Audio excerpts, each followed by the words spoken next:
possible to convert the amplifier into oscillator? At the instant, we have to reply the answer that yes, sir, we are able to convert the amplifier into oscillators. How? The next question will come in front of you. How it will be convert? So we have to give the answer. We are adding some feedback along with the amplifier to satisfy some conditions, then that amplifier will be converted into the oscillator. Means by incorporation of feedback network. What I'm saying that incorporations or by adding the feedback network, that amplifier will be converted into oscillators. Then we have learned about the three conditions to work any oscillator as any circuit to work as oscillator. Any electronic circuit, sometimes maybe ask the questions, that is, at what conditions the electronic circuit will be, any electronic circuit will be works as oscillators. Whatever we don't know which is the electronic circuit, but just we have to give the answer that any electronic circuit will be able to work as oscillator by satisfying some conditions, and that is known as a Barkhausen conditions or Barkhausen criteria. And that criteria is nothing but, first one is there should be a positive feedback. Why there should be a positive feedback? काय असण्याची गरज आहे?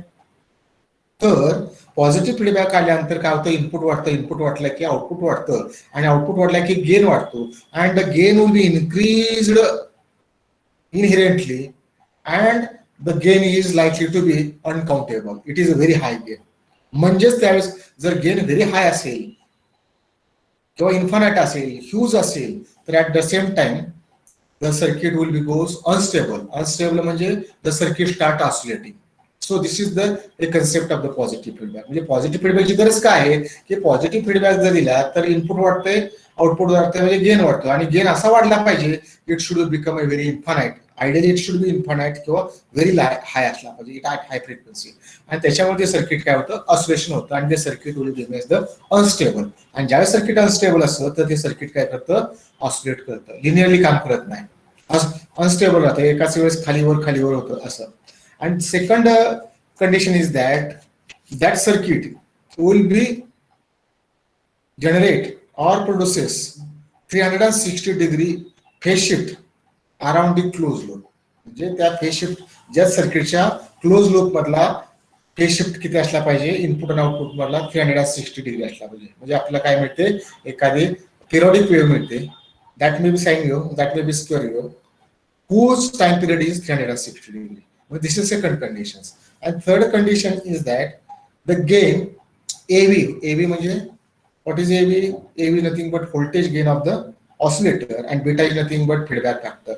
म्हणजेच we can take the product of voltage gain AV and feedback factor beta, it becomes as a beta AV, and we can do the calculation, we can got the final figure for that product or multiplications, and that final figure should be compare with the one, and that should be equal to or greater than 1. म्हणजेच तो product जो आहे AV into beta किंवा beta AV म्हणतो, म्हणजे beta म्हणजे feedback factor, feedback element म्हणतो आपण, multiply voltage gain of the amplifier. याचा प्रोडक्ट जो आहे तो नेहमी बरोबर इक्वल टू 1 असला पाहिजे किंवा ग्रेटर दॅन 1 असला पाहिजे, तरच ऑसिलेशन होतात. म्हणजेच these are the three conditions. First condition is there should be positive feedback, that circuit produces the 360 degree 360 degree produces the a phase shift between the input and output. And third one is that the product beta times AV should be greater than 1 or greater than equal to 1. म्हणजे हे तीन conditions आहेत, आणि ह्या तीन conditions, ह्या तीन criteria ज्या सर्किट सॅटिस्फाय करतं ते circuit will work as oscillator. We don't know, आपल्याला माहिती नाही. तर आणि हे कोणी शोधून काढलं, तर बार्कहाउसेन या शास्त्रज्ञानं शोधून काढलेला क्रायटेरिया आहे, म्हणून त्याला Barkhausen criteria for sustain oscillation म्हटलेलं आहे. म्हणून sometime they state the Barkhausen criteria for sustain oscillation. आणि ऑसिलेटर तुम्ही पाहिले, we have learn the oscillators in the BSc 2 मध्ये तुम्ही ऑसिलेटर मध्ये पाहिलेला आहे तिथं. पण we have design the oscillator, किंवा BSc 1 मध्ये पाहिलं असेल oscillator, we have design the oscillator by using the transistor. ट्रान्झिस्टरचा वापर कोण केलाय तुम्ही, That may be high frequency oscillator or low frequency oscillator, and you must know the high frequency oscillators are the Hartley oscillator, Colpitts oscillator. Hartley हा शास्त्राचं नाव आहे, कॉलिपिट हे शास्त्राचं नाव आहे, आणि त्याला ते सर्किट डिझाईन आणि शोधून काढली म्हणून त्याला हार्टली ऑसिलेटर म्हटलेलं आहे किंवा कॉलिपिट्स ऑसिलेटर म्हटलेलं आहे. आणि हे हाय फ्रिक्वेन्सी ऑसिलेटर आहे. आणि हाय फ्रिक्वेन्सी ऑसिलेटर कोणाला म्हणायचं की ज्याची frequency operating frequency in the order of megahertz radio frequency range मध्ये असतं, तर त्याला आपण म्हणतो हाय फ्रिक्वेन्सी ऑसिलेटर म्हणतो. आणि हाय फ्रिक्वेन्सी ऑसिलेटरचा वापर काय कशासाठी केला जातो, तर जो आपण बोलतो, आपण म्हणतो की सातारा FM ट्रान्समिशन स्टेशन आहे, सांगलीचं EM ट्रान्समिशन स्टेशन आहे. AM म्हणजे अँप्लिट्यूड मॉड्युलेशन ट्रान्समिशन स्टेशन आहे, FM म्हणजे फ्रिक्वेन्सी मॉड्युलेशन ट्रान्समिशन स्टेशन्स आहेत. आणि ह्या ट्रान्समिशन स्टेशनचा काय उपयोग आहे, काय फंक्शन आहे त्याचं, what is function of this one, they can transmit the modulated signal from the transmitting station. Hello, बोल क्या लेक्चर चालू होतं, बोला क्या एक हा मग एक 12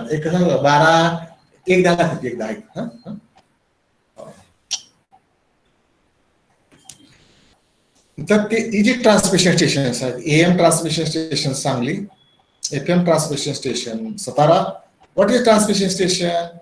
Transmission station is a station in which they have designed and developed a transmitter circuit or transmitter system. Transmitter system मध्ये काय काय असतं, खूप काही गोष्टी असतात ट्रान्समिटर मध्ये इनपुट सिग्नल असतो, ऑडिओ सिग्नल असतो, पुन्हा रेडिओ सिग्नल केलेले असतात, फ्रिक्वेन्सी असतात ज्याच्यामध्ये हार्टली ऑसिलेटर वापरलं जातं, म्हणजे हाय फ्रिक्वेन्सी, लो फ्रिक्वेन्सी असतं, त्याचं मिक्सिंग केलं जातं, त्याला मिक्सर म्हणतात. पुन्हा त्याचं पुन्हा गेन वाढवला जातो, तो गेन वाढवला ऑटोमेट केला जातो, त्या पॉवर बँड मध्ये दिला जातो. आणि तिथून जो अजिंक्य ताऱ्यावर तुम्ही कधी पाहिला असेल ट्रान्समिटर असतो बघा, एखादा ट्रान्समिटर आहे बघा, त्याला व्हिडिओ आपण तिथं टीव्ही ट्रान्समिटर आहे, आणि खाली जर असले तर तुम्हाला FM ट्रान्समिटर आहे, म्हणजे जसं आपला अँटिना म्हणतो आपण, त्याला आपण ट्रान्समिटिंग अँटिना म्हणतो. आणि हे जे ट्रान्समिटर सिस्टम आहे त्याचं आउटपुट काय येतं, अँटिनाला दिलं जातं, आणि त्या अँटिना थ्रू हा जो डेटा आहे, म्हणजे हे जे आता मी लेक्चर देतोय, आता हे लेक्चर सहजासहजी ट्रान्समिट होत नाहीये, आता हे वाहून नेण्यासाठी त्याला काय लागतं, कॅरियर लागतं. लक्षात आहे का, मला जर पुण्याला जायचं, समजा मला जायचं आहे, I am the quality, I am the intelligence, आणि मला जायचं आहे सातारा टू पुण्याला, मी असं जाऊ शकतो का, मी नाही, तर मी काय करू शकतो, एक तर बसनं जाईल, एखादा ट्रान्सपोर्ट व्हेकलनं जाईल, किंवा कुठल्या तर माध्यमातून जाईल. म्हणजेच माय इशू रिक्वायर द कॅरियर, म्हणजेच बसनं गेलो तर बस इज अ कॅरियर, आणि I am the audio signal किंवा इंटेलिजन्स सिग्नल म्हणून की जी ट्रान्समिट करायचं आहे, की मी आता बोलतोय ते, आणि हे जे बोलतो ते ट्रान्समिट करायचं असेल तर असं सहजासहजी ह्या साताराच्या या कॅप्चर एरियामध्ये किंवा महाराष्ट्रामध्ये किंवा देशामध्ये जाणार नाही, तर त्याला काय तर वाहून नेण्यासाठी बस सारखं कॅरियर लागतं, त्याला आपण म्हणतो कॅरियर सिग्नल म्हणतो, वाहक सिग्नल म्हणतो. आणि वाहक सिग्नल जी असते, कॅरियर सिग्नल जी असते, it is a high frequency signal. आणि हे जे हाय फ्रिक्वेन्सी सिग्नल जे आहे it is in the order of megahertz असते. आणि हाय फ्रिक्वेन्सी कॅरियर कुठनं जनरेट केली जाते, ऑसिलेटरने केली जाते. म्हणजेच हाय फ्रिक्वेन्सी ऑसिलेटर काय करतात, कॅरियर वेव्हसाठी उपयोग केला जातो. आणि मी जे बोलतोय ते ऑडिओ सिग्नल आहे, बोलणार तुम्हाला आवाज ऐकू येते, बरोबर आहे. तो आवाज कसा माझा 20 किलोहर्ट्झच्या आतला आहे, आणि 20 किलोहर्ट्झच्या पुढची फ्रिक्वेन्सी रेडिओ फ्रिक्वेन्सी म्हणतात, तो काय आवाज आपल्याला ऐकू येत नाही. आणि त्या आवाजामध्ये, त्या फ्रिक्वेन्सीमध्ये माझा जो आवाज जर मिक्स केला, काय केला, मिक्स केला, आणि मिक्सिंग केल्यानंतर carrier wave high frequency megahertz मधली, आणि मी जे बोलतोय ती audio wave in the frequency of 1 kilohertz 2 kilohertz किंवा 20 किलोहर्ट्झच्या आतली, त्याचं काय होतं, मिक्सिंग होतं, आणि एक वेगळीच वेव्ह तयार होते, त्याला मॉड्युलेटेड वेव्ह म्हणतात. आणि अशी जी मॉड्युलेटेड वेव्ह आहे ती अँटिनाकडे पाठवली जाते, आणि तो अँटिनाला आपण ट्रान्समिटिंग अँटिना म्हणतो. आणि त्याचं काम काय आहे, जे it can accept the modulated wave, अशी जी मिक्सिंग झालेली वेव्ह, आणि transmit in all possible direction. काय म्हणतो बघा, तो सर्व डिरेक्शन गेली जाते, नुसतं ईस्ट वेस्ट नॉर्थ साऊथ नाही, नॉर्थ वेस्ट नाही, जेवढ्या जेवढ्या डिरेक्शन तुम्हाला डिफाईन करता येतील तेवढ्या डिरेक्शन. म्हणजे म्हणून म्हटलं की that signal will be transmitted by the transmitting antenna in all possible direction in the form of electromagnetic waves. कुठल्या इलेक्ट्रोमॅग्नेटिक वेव्स मध्ये. हे काय electromagnetic waves, what is concept of electromagnetic waves. Electromagnetic wave is high frequency wave आहे, VHF very high frequency wave आहे. आणि याचं काम काय आहे, याचं एकच प्रॉपर्टी आहे की it will be travel over A long distance, खूप असं कुठं नाही कुठं जाते त्याला, त्याला आपण म्हणतो आपण हाय फ्रिक्वेन्सी वेव्ह किंवा त्याला म्हणायचं इलेक्ट्रोमॅटिक वेव्ह. अशा इलेक्ट्रोमॅटिक वेव्हच्या फॉर्म मध्ये हा जो मिक्स केलेला सिग्नल आहे तो पाठवला जातो आणि मग आपल्या घरामध्ये तुम्ही जिथं असता तिथं तुमचा रेडिओ असतो, FM असेल, AM असेल, टीव्ही असेल, तर काय करतो आपण ते स्टेशन काय करतो ट्यून करतो, आपण ट्यून करतो. आणि ट्यून करतो म्हणजे जी फ्रिक्वेन्सी तिथून दिलेली आहे त्या फ्रिक्वेन्सीला ऍडजस्ट करतो. आता ती फ्रिक्वेन्सी किती आहे तुमची, समजा 10 मेगाहर्ट्झ आहे आणि 10 मेगाहर्ट्झ कोणची फ्रिक्वेन्सी आहे, it is the frequency of the Hartley oscillator. आणि Hartley oscillator frequency nothing but frequency of the transmission किंवा ट्रान्समिटिंग स्टेशनची फ्रिक्वेन्सी आहे. आणि मग आमचा रेडिओ काय करतो, आम्ही त्या 10 मेगाहर्ट्झला काय करतो आपण ट्यून करतो किंवा मॅच करतो. आणि आपली 10 मेगाहर्ट्झ झाली आणि आलेली 10 मेगाहर्ट्झ झाली तर काय होतं, मॅचिंग होतं आणि रेझोनन्स तयार होतो. आणि आलेला तो वेव्ह फॉर्म जो आहे, आलेला जो सिग्नल आहे तो काय करतो, पिकअप केला जातो, कॅप्चर केला जातो, रिसिव्ह केला जातो. आणि रिसिव्ह केल्यानंतर मग त्याच्या रेडिओमध्ये अनेक सर्किट्स असतात त्याच्यामध्ये. त्याच्यानंतर डिटेक्टर असतं, डिटेक्टरचं काम काय करतो, सेपरेट करतो, हाय फ्रिक्वेन्सी वेगळ्या करतो आणि मी बोलतो त्या लो फ्रिक्वेन्सी वेगळ्या करतो. लो फ्रिक्वेन्सी सिग्नल कमी असला की पुन्हा त्याचं ऍम्प्लिफिकेशन केलं जातं आणि मग आपला रेडिओमध्ये किंवा टीव्ही मध्ये जो स्पीकर आहे किंवा ह्याला हे असेल तर त्या स्पीकर अशा पद्धतीनं त्याला म्हणायचं ट्रान्समीटर आणि याला म्हणायचं रिसिव्हर, अशा पद्धतीनं. मग या ठिकाणी अशा प्रकारच्या हाय फ्रिक्वेन्सी ऑसिलेटरचा वापर केला जातो. हे आपल्या इलेक्ट्रॉनिकच्या विद्यार्थ्यांना माहिती असणं गरजेचं आहे. आणि म्हणून आपण जे ऑसिलेटर पाहिले आहेत, जे हाय फ्रिक्वेन्सी आणि low frequency, high frequency BSc 1 किंवा 2 मध्ये तुम्ही बायज्यू द ट्रान्झिस्टर केलेले आहेत. आणि यावर्षी आपण जो करतो लो फ्रिक्वेन्सी ऑसिलेटर बायज्यू द IC करतो किंवा ऍक्टिव्ह डिव्हाइसेस करतो. आणि ऍक्टिव्ह डिव्हाइसेसने आपल्याला काय करता येतो, त्याला आपण गेन मेंटेन करता येतो, गेन. कारण काय, आपण याच्यामध्ये आपण IC वापरतो, IC कुठला वापरतो, 741 IC वापरतो. कुठला उजवण इज 74 IC1 वापरतो. व्हॉट इज 741, कारण it is nothing but operational amplifier आणि it have flexibility to design again. Operational amplifier 741 घेतला तर त्याला फ्लेक्सिबिलिटी काय आहे की आपण त्याचा गेन डिसाईड करू शकतो, म्हणजे त्याला गेन फ्लेक्सिबिलिटी आहे, इझिली अवेलेबल आहे, कॉम्पॅक्ट आहे, पॉवर कन्झम्पशन कमी आहे. तर अशा पद्धतीचा ऍडव्हान्टेज असल्यामुळं तो ऍक्टिव्ह डिव्हाइसचा वापर आपण ऑसिलेटर मध्ये करतो. आणि ऑसिलेटरचं काम काय आहे की to generate a periodic wave with constant amplitude, constant phase, constant frequency without input is known as the oscillator. So this is about some fundamentals of the review of these oscillators, and just we are going to touch with the two oscillators, that is the phase shift oscillators and the Wien-Berger oscillator. In the Wien-Berger oscillators, this was in the last week. Just I have gone through the circuit diagram for the phase shift oscillator. त्याच्यामध्ये मी तुम्हाला दाखवलेली होती, त्याच्यामध्ये लक्षात तुमच्या.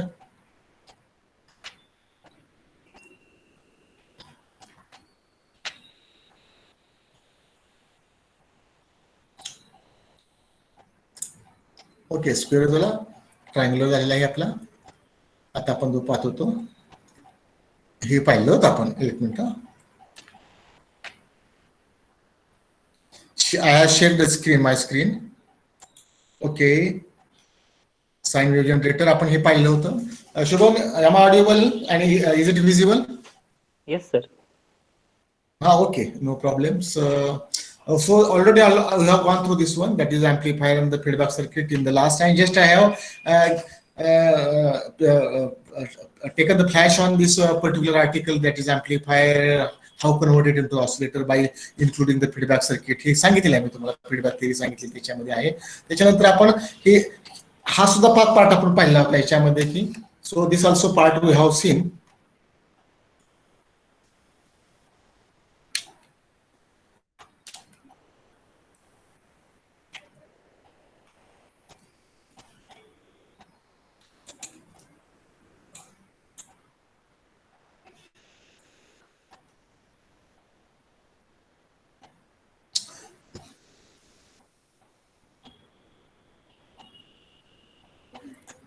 Okay, this is circuit diagram for the phase shift oscillator. So what is phase shift oscillator?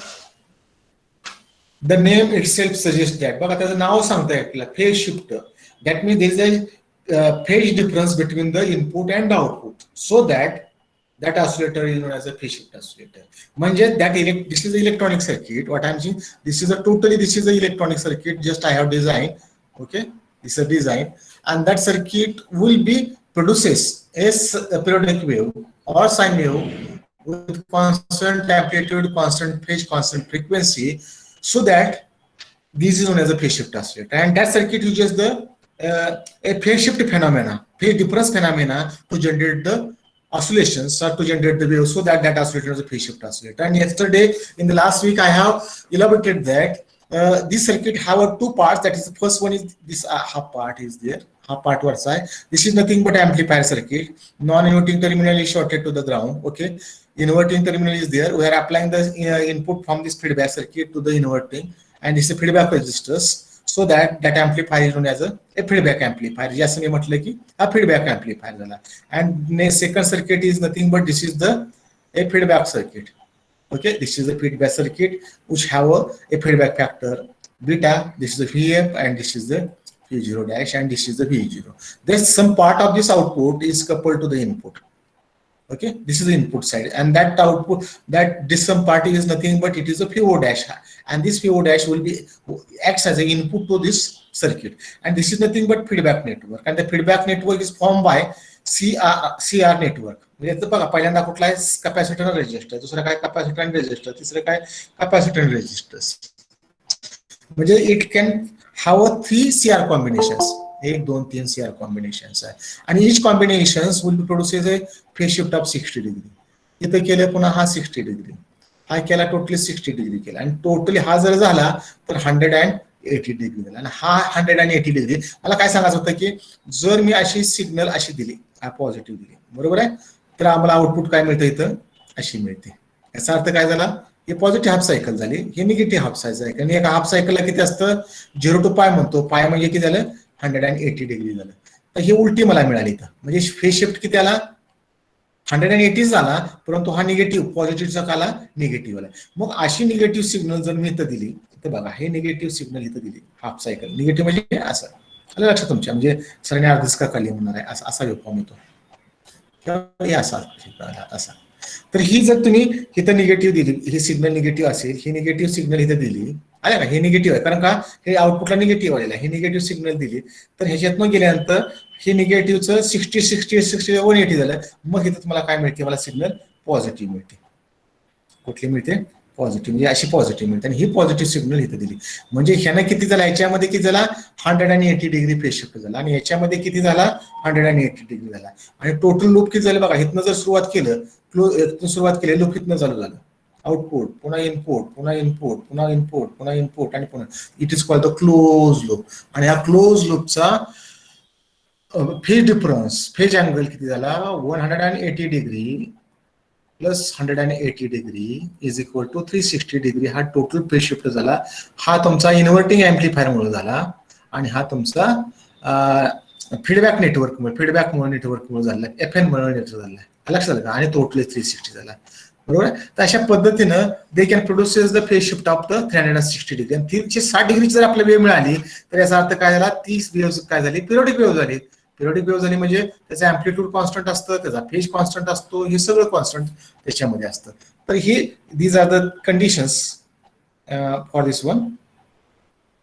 तर ही अशा पद्धतीनं that circuit will works as a oscillator circuit. आणि ऑसिलेटर सर्किट कधी म्हणायचं, इट कॅन जनरेट, कधी काम करतं, it can generate the a periodic wave. Periodic wave म्हणजे अशा पद्धतीनं अशी साइन वेव्ह आली पॉझिटिव्ह, पुन्हा वर गेली, पुन्हा आली खाली, पुन्हा वर गेली, खाली आली. याचा अर्थ काय झाला, हे अँप्लिट्यूड कसं झालं, कॉन्स्टंट झालं, बरोबर आहे. त्याच्यानंतर दुसरी गोष्ट अशी आहे की हे कॉन्स्टंट झाल्यानंतर ह्याचा फेज डिफरन्स जो आहे, हा फेज डिफरन्स कॉन्स्टंट असतो, बरोबर आहे. हे कॉन्स्टंट असतो, आणि फिक्स फ्रिक्वेन्सी असते, एफ असते, प्रत्येक टाइम पिरियड सारखाच असतो, असा आहे फिक्स फ्रिक्वेन्सी असते, आणि याला म्हणायचं ऑसिलेटर म्हणायचं. मग अशा प्रकारची wave it is generated by this operational amplifier and the feedback network. हे तयार केली आपण. म्हणून that circuit produces the phase shift of 360 degree and produces the periodic sine wave with constant amplitude, constant phase and frequency. So that is nothing but phase shift oscillators. And just we are going to derive the expression for the phase shift oscillator F is equal to 1 root मला शिकतंय under root of root 6 2 pi under root of 6 काय 2 पाय R C काहीतरी आहे under root of 6 पाय R C आहे. तर अशा पद्धतीचं एक फ्रिक्वेन्सी एक्सप्रेशन आहे. या फ्रिक्वेन्सी 1/√6 2 पाय आर सी आहे. 2 पाय आर सी असं मग त्याने कॅल्क्युलेशन करून आपण बघूया. तर ती काय तर 0.695 आपण आर सी येते. तर this is a equation for the frequency. तर ते इक्वेशन आपल्याला काय करायचं आहे डिराईव्ह करायचं आहे. आणि डिराईव्ह करण्यासाठी आपण जी एक काही जे स्टेप वापरणार आहोत तर ती स्टेप मध्ये डायरेक्टली आपण त्याच्यामध्ये काय करणार आहोत डायरेक्टली आपण त्याच्यामध्ये काय ह्याच्यामध्ये इक्वेशन घेणार आहोत. आता याच्यामध्ये इक्वेशन घेताना काय करतोय आपण बघा तुम्ही इथं काय दिसतंय तुम्हाला इथं का शुभम लक्षात आलं काय आतापर्यंत लक्षात आलं तुमच्या? हो सर. हा ओके हा. तर इथं काय येतंय हा इनपुट आहे बघा हे काय इनपुट आहे हे काय आहे याचं आउटपुट आहे. हे नेटवर्क कुठलं झालं फीडबॅक नेटवर्क झालं एफएन म्हणतो एफएन याचा अर्थ फीडबॅक नेटवर्क. हे त्याचं इनपुट आलं हा हे इनपुट आलं हे आउटपुट आलं. आउटपुटला काय दिसतंय व्हीएफ दिसतंय बघा काय दिसतंय इथं व्हीएफ दिसतंय आणि ह्या बाजूला काय दिसतंय V0 इथून आहे का डेटा इथून आला बघा आउटपुटचा काही भाग इथं आलेला आहे. म्हणजे समजा V0 किंवा व्ही डॅश असेल काय त्रास इनपुट असेल तर समजा व्ही डॅश. ह्याचा गेन काय येतो बीटा कसा डिफाइन करतात general formula beta is equal to output voltage of this network किती आहे VF आहे divided by input to this feedback network किती आहे व्ही डॅश आहे. किंवा व्ही डॅश म्हणा V0 म्हणता ना त्याला कारण काय माहिती आहे का V0 हे टोटल झालं इथनं टोटल V0 झालं किंवा काही भाग घेतला असेल काय सर्टन पार्ट घेतला असेल तर नवीन व्होल्टेज होतं त्याला आपण व्ही डॅश म्हणतो. म्हणजे एक्झॅक्टली 100% हा इथं दिला जात नाही काही त्यातला भाग 90% दिला जातो. 90% दिलेला तो भाग असतो तो का असतो V0 होत नाही तर 90% भाग काय होतो V0 होतो परंतु एक नवीन इनपुट होतं त्याला म्हणजे व्ही डॅश म्हणतो. आणि this is expression for to calculate the feedback factor किंवा बीटा किंवा feedback element of the feedback network VF upon V0. आता VF मी काय केलं आहे पीएफ म्हणजे output of the feedback network PO dash input of the feedback network ह्याच्यामधलं हे झालेलं आहे. आणि याचं जर आपण कॅल्क्युलेशन केलं लक्षात आलं का इन टर्म्स ऑफ व्होल्टेज आणि हे तर हे तुम्हाला इथे लिहिलंय बघा beta is equal to PF divided by हे V0 म्हटलेलं आहे. काय म्हटलं आहे V0 म्हटलं असं तुम्ही व्ही डॅश काय म्हटलं तर खरं तर ते व्ही डॅश म्हणायचं असतं पण असू दे ठीक आहे V0 म्हणजे समजा V0 कम्प्लीट दिला असेल किंवा व्ही डॅश दिला असेल ती काही मटेरियल आहे हातला इम्पॉर्टन्स नाहीये. तुम्ही व्ही डॅश म्हटलं काय आणि V0 म्हटलं काय तर V0 म्हणजे आउटपुटचा भाग ह्याच्यामध्ये दिलेला आहे. थोडक्यामध्ये आपलं एवढं लक्षात ठेवायचं आहे की output voltage of feedback divided by input voltage of feedback network it is nothing but beta. म्हणून बीटाची डेफिनेशन केली आहे पीएफ V0 केली आहे. आता हे कसं काढलं डेरिव्हेशन आता काही डेरिव्हेशन तुम्हाला करायची आवश्यकता नाही किंवा करून मी दाखवत नाही. त्याचं कारण असं आहे की ही जी आहे तर हे network in terms of tan inverse मध्ये काढलं जातं. काय केलं तर त्याचा रेजिस्टन्स काढला जातो या दोन्हीचा काय केला तो रेजिस्टन्स काढला जातो म्हणजे ह्याचा एक्सी असतो बरोबर की नाही. ह्याचा काय झाला आर आला ह्याचा इम्पिडन्स काय आला आर प्लस एक्सी केला आर म्हणजे काय झालं आर प्लस एक्सी म्हणजे काय झालं कॅपॅसिटी रिएक्टन्स झाला म्हणजे काय झाला 1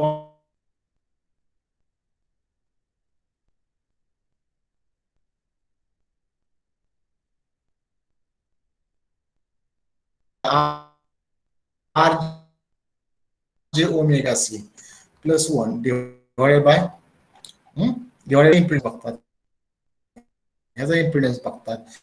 हे कॅल्क्युलेट काय करतात इम्पिडन्स काय करतात मॅच करून काय करतात त्याचं इमॅजिनरी पार्ट हे कॅल्क्युलेशन करतात आणि कॅल्क्युलेशन केल्यानंतर ह्याच्यामध्ये काय करतो रिअल पार्ट येतो रिअल पार्ट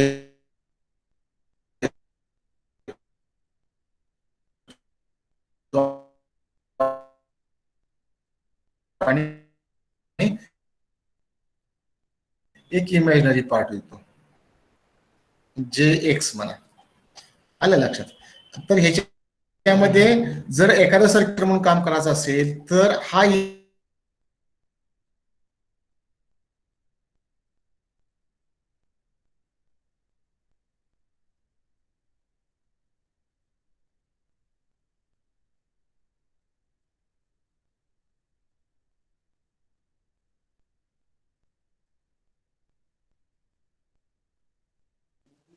सर आवाज येत नाहीये. मग त्याच्यावरनं तुम्ही सॉल्व्ह केलं, that is nothing but beta. आणि हा बीटा आला आणि हे सॉल्व्ह केल्यानंतर बीटाच म्हणजे हा सर काय हॅलो सर आवाज मधूनच बंद पडलेला, म्हणजे रेंज प्रॉब्लेम होता तिकडे. ओके ओके ओके ओके ठीक आहे ठीक आहे. आता येतंय का? हॅलो हा सर येते. हॅलो ते हा येते का? तर हे जे आहे ना हे आलं लक्षात तुमचं, हे कसं मी काढलं ते तुमच्या लक्षात आलं काय काय म्हणतोय ते? हॅलो हो सर, ते इमॅजिनरीचं तुम्ही ते सांगत होते. हा हा मग तेच की मला काय म्हणायचं आहे, हा काय रजिस्टर आहे बरोबर की नाही, हा काय कॅपॅसिटर आहे आणि ह्या पॉईंटचा मला काय करायचा आहे, इम्पिडन्स काढायचा आहे बरोबर आहे की नाही. हा आहे या पॉईंटचा इम्पिडन्स काढायचा आहे आणि ह्या पॉईंटचा जर इम्पिडन्स मला काढायचा असेल तर याच्यामध्ये काय दिसतंय तुम्हाला की तुम्ही असं केलं आणि ह्या टोटली याचा इम्पिडन्स काढला नाही. इम्पिडन्स काढायचा म्हणजे काय आर आणि सिरीज मध्ये काय कॅपॅसिटर आहे, म्हणजेच काय झाला आर प्लस कॅपॅसिटरचा इम्पिडन्स काय तो जे ओमेगा सी, म्हणजेच काय तो एक्स सी. एक्स म्हणजे काय इम्पिडन्स झाला, एक्स म्हणजे सी म्हणजे कॅपॅसिटरचा आणि एक्स सी म्हणजे कॅपॅसिटिव्ह रिॲक्टन्स. कॅपॅसिटिव्ह रिॲक्टन्स कॅपॅसिटरचा काय असतो 1 जे ओमेगा सी असतो, जे इज द इमॅजिनरी नंबर असा म्हणून हे केला, त्याला काय कॉम्प्लेक्स नंबर म्हणतो किंवा इमॅजिनरी म्हणतो आपण ते, म्हणून जे आलेला किंवा आय येतो. कधी कधी तुम्ही जे वापरता की कोणी ठिकाणी आय म्हणता, कसं डिफाईन केलेलं. तसं इंडक्टर घेतला तर 1 एक्स इज इक्वल टू जे ओमेगा येईल येतं, जे ओमेगा म्हणजे हा कॉम्प्लेक्स रिॲक्टन्स झाला. तसं हा रजिस्टर आहे आणि हा सिरीजमध्ये कॅपॅसिटर आहे, म्हणजे असा हा रजिस्टर आहे आणि हा कॅपॅसिटर आहे समजा, किंवा हा कॅपॅसिटर आहे तुमचा आणि हा रजिस्टर ग्राउंड केलेला आहे.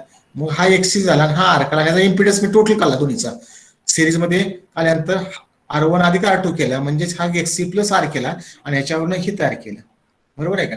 परंतु आर प्लस म्हणजे त्याचा अर्थ काय झाला, तो Z is equal to which is equal to beta is equal to V F upon V zero is equal to R plus XC म्हणजे काय झाला एक्सीच आहे बरं का, हे जे आहे ना एक्सी इज इक्वल टू 1 जे ओमेगा सी येतं, काय येतं 1 जे ओमेगा सी येतं, म्हणजे कॅपॅसिटरचा रिॲक्टन्स झाला. मग ही कॅल्क्युलेशन करा सोडवा, म्हणजे असं येते म्हणून सांगितलं होतं आर प्लस जे ओमेगा सी प्लस 1 आर. आणि हे कॅल्क्युलेशन केल्यानंतर ह्याचं पुन्हा काय करा, रिअल टर्म्स वेगवेगळे काढायचे आणि इमॅजिनरी टर्म वेगळ्या, आणि हे काढल्यानंतर याच्या कसं असतं, एक circuit will be oscillating there imaginary terms म्हणूया आपण त्याला, काय म्हणूया imaginary terms reaches to zero. नंतर आपल्याला ह्या अशा टर्म मिळतात, म्हणजे हा जो पार्ट आहे याच्यामध्ये दिसतोय का तुम्हाला, आहे का केला beta is equal to V zero upon V F 1/1 minus 5 काय केलेलं आहे F1 upon F bracket square minus j in the bracket cube square complete. हे कशाचं एक्सप्रेशन आलं, हा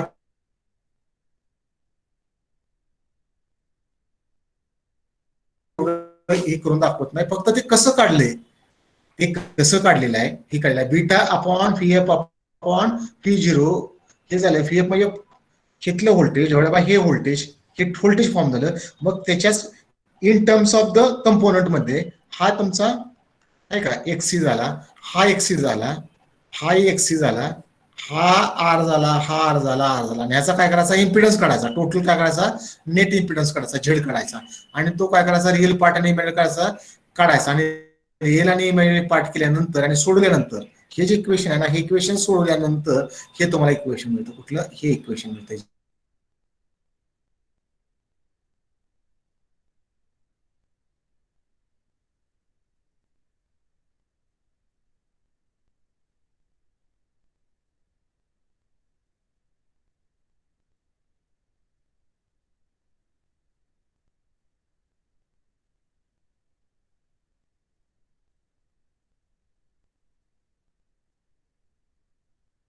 आहे, म्हणजेच AV times beta is equal is greater than equal to 1 किंवा इट इज 1 असतो किंवा it is greater than equal to 1 असतो. जर सर्किट ऑसिलेटर असेल किंवा ऑसिलेटर म्हणून काम करत असेल तर voltage product of voltage gain into beta is equal to 1 होतं, काय करतं 1 होतं.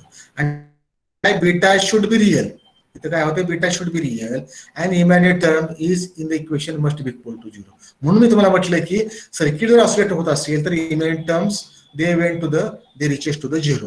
म्हणून ह्या इमॅजिनरी टर्म्स आहेत ना ते इक्वेट केलेल्या, म्हणून इथं खाली घेतलेलं आहे. तिथनं घेतलं जे नंतर काय येते इमॅजिनरी टर्म आली, इमॅजिनरी क्वांटिटी आली, जे घेतला काढून टाकला आपण. इमॅजिनरी काय येते 6f1/f ब्रॅकेटमध्ये minus f1/f bracket cube आहे बघा, हे काय क्यूब आहे, क्यूब आहे स्क्वेअर नाही, is equal to zero equate केलेलं आहे अकॉर्डिंग टू दिस इक्वेशन. म्हणजेच real term it is a constant. Okay, beta should be real, beta कसा असतो रिअल असतो, म्हणून हे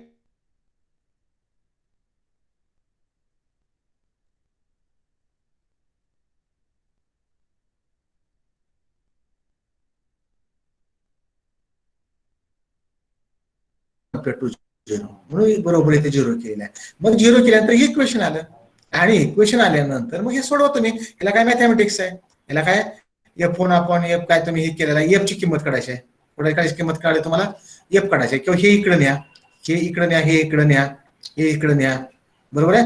त्याच्यानंतर हे इकडे नेल्यानंतर इक्वल टू होईल, त्यातला f1/1 जाईल, हे क्यूब मधला एक जाईल, म्हणजे इथं स्क्वेअर राहील. म्हणजे याचा अर्थ काय झाला, f1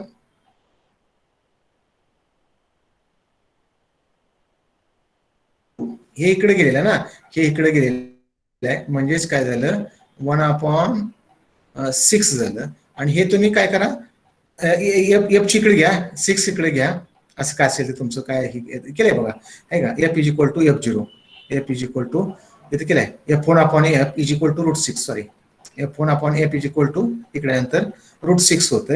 आणि त्याच्यानंतर तुम्ही काय करा, ही एफ ची किंमत काढायची, एफ इज इक्वल टू हे इकडे ट्रान्सफर करा, f1/√6. त्याच्यानंतर f1 ची म्हणजे काय, f1 is the frequency at which the circuit will be oscillated. That is the frequency at which the circuit will be oscillated at a fixed frequency. That is known as the operating frequency. And so that the f1 have the value 1/2 pi RC. 2 pi RC येतं. आणि ही किंमत ह्याच्यामध्ये तुम्ही ठेवा, म्हणजेच f is equal to ह्याच्यामध्ये घेतलं, f is equal to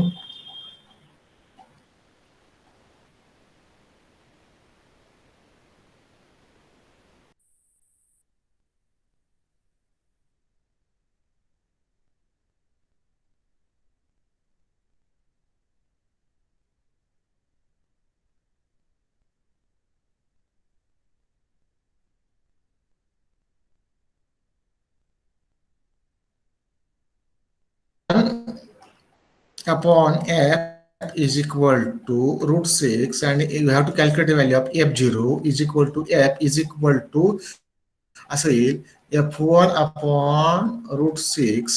f1, what is f1? f1 is the frequency at which the circuit will be oscillating, have the value in terms of component 1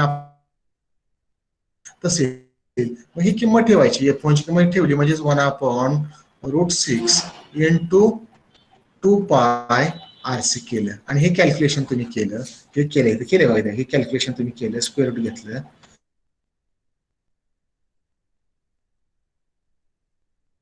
frequency is equal to f0 is equal to 1/√6 2 पाय RC. आणि ही किंमत तुम्ही 1/√, ही जी आहे ना 1/√6 ची किंमत 0.065 आली, ही calculation केल्यानंतर. आणि सॉरी 1/√6 मल्टिप्लाय बाय 2, तर काय झाला 1/√12 ची किंमत विच इक्वल टू 0.065 झाली. ती किंमत इथे आली, RC ला RC आलं. तर अशी this is the value of the f0 or the operating frequency of the phase shift oscillator. And similarly we can calculate the gain.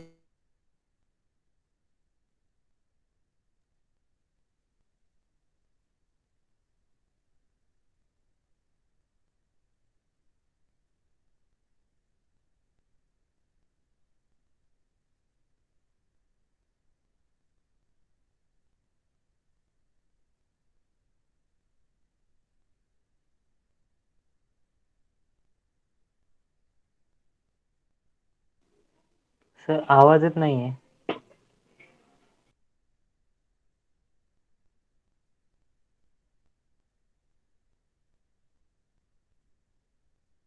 Real आहे, इट इज नंबर आणि it is always less than 1. 1 पेक्षा कमीच असते नेहमी, it is less than 1 म्हणून real number आहे. म्हणून त्याची व्हॅल्यू काय आली की this is the value of beta, एवढी म्हणजे रिअल नंबर. म्हणून बीटाला ए ठेवला इज इक्वल टू 1 असं, ही कंडिशन आहे. आता ही सर्व तुम्ही कुठून घेतलं, beta times A is equal to 1. म्हणजे ज्यावेळेस सर्किटने म्हटलं होतं की is oscillating at the same time the product of beta into A B is greater than equal to 1 म्हटलं होतं. असे कंडिशन मी सांगितली होती फेज शिफ्ट असं. म्हणजे जसं आता काय झाला, beta A B must be equal to 1 आणि बीटा हा काय झाला ना, रिअल नंबर झाला. बरोबर आहे. आणि रिअल नंबर आपल्या इक्वेशन मध्ये आपण हे सोडवल्यानंतर, म्हणजे हे इक्वेशन सगळे सोडल्यानंतर हे आपल्याला मिळाल्यानंतर याच्यामधला हा रिअल नंबर आहे, हाच बीटा तुमचा आहे. मग ही बीटाची किंमत ठेवली आणि याच्यावरनं कॅल्क्युलेशन केलं आणि कॅल्क्युलेशन केल्यानंतर ही बीटाची किंमत जी आहे हे सोडवलं तुम्ही आणि हे सोडल्यानंतर बीटाची किंमत जी आहे ती A B is equal to, नाही का, it is greater than equal to -29. किती आली ती? What is the voltage gain of that amplifier? Sometimes we can find a question that the voltage gain of the phase shift oscillator to maintain the sustain